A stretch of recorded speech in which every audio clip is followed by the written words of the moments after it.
Di sini saya akan menjelaskan sedikit materi mengenai bentuk ancaman militer dan non-militer bagi NKRI Negara Republik Indonesia. Apa itu ancaman? Ancaman adalah setiap usaha dan kegiatan baik dari dalam negeri maupun luar negeri yang dinilai membahayakan kedaulatan negara, keutuhan wilayah negara, dan keselamatan segenap bangsa. Ancaman terhadap bangsa dan negara Indonesia dibagi menjadi dua. Satu, ancaman militer. Dua, ancaman non-militer atau non-militer. Nah, kita bahas satu persatu. Satu, ancaman militer. Ancaman militer adalah ancaman yang menggunakan kekuatan bersenjata yang terorganisasi yang dinilai mempunyai kemampuan yang membahayakan kedaulatan negara, keutuhan wilayah negara, keselamatan segenap bangsa. Ancaman militer dapat berbentuk agresi, pelanggaran wilayah, spionase, sabotase, aksi teror bersenjata, pemberontakan, perang saudara. Dua, ancaman non-militer. Ancaman non-militer berbeda dengan ancaman militer, yaitu tidak bersifat fisik serta terbentuknya tidak terlihat seperti ancaman militer.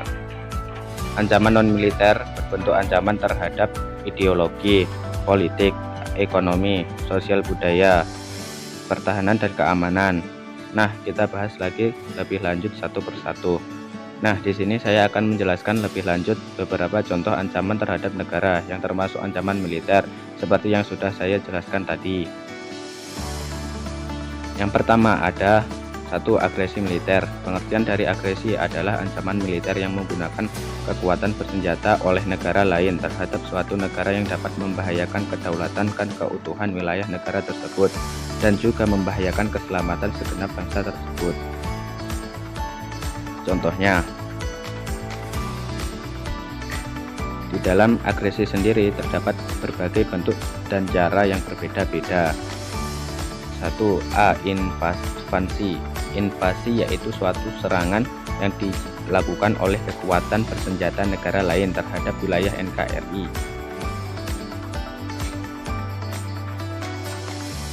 1B.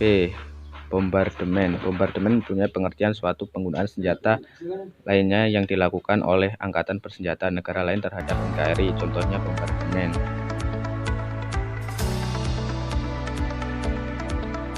1C.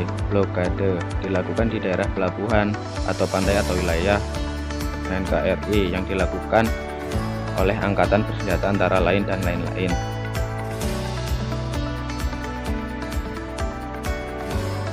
Nah, kemudian contoh ancaman militer yang kedua ada 2. Spionase. Spionase adalah ancaman militer yang dilakukan terhadap suatu negara yang kegiatannya berupa mata-mata dan dilakukan oleh negara lain yang bertujuan untuk mendapatkan dokumen rahasia militer suatu negara. Contohnya yang dilakukan Amerika Serikat. 2. Spionase. Yang ketiga ada sabotase. Sabotase adalah ancaman militer yang dilakukan oleh suatu negara yang kegiatannya mempunyai tujuan untuk merusak instalasi militer dan objek satu nasional. Tentunya sabotase ini dapat membahayakan keselamatan suatu bangsa. Contoh,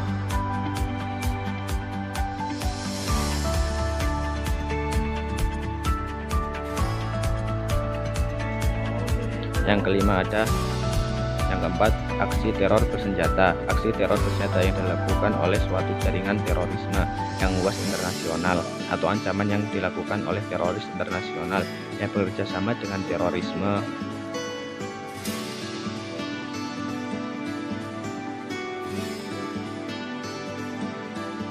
Yang keenam, pemberontakan.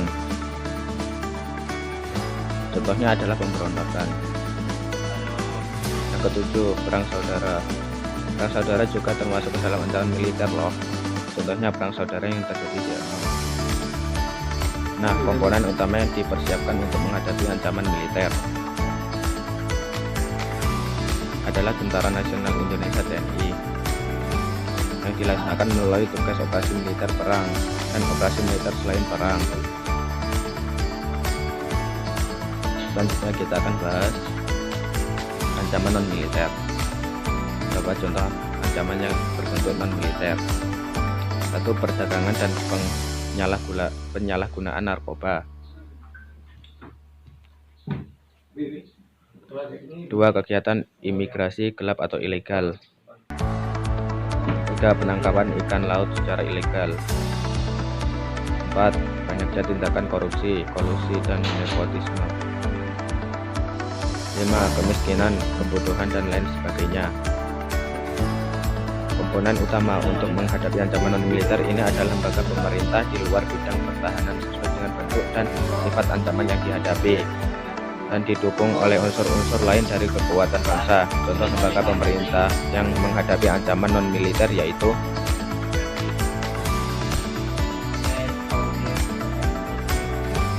berikut ini adalah beberapa berita mengenai contoh ancaman yang berbentuk non-militer yang terjadi di NKRI.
Sekian dari saya, maaf apabila ada kesalahan. Terima kasih.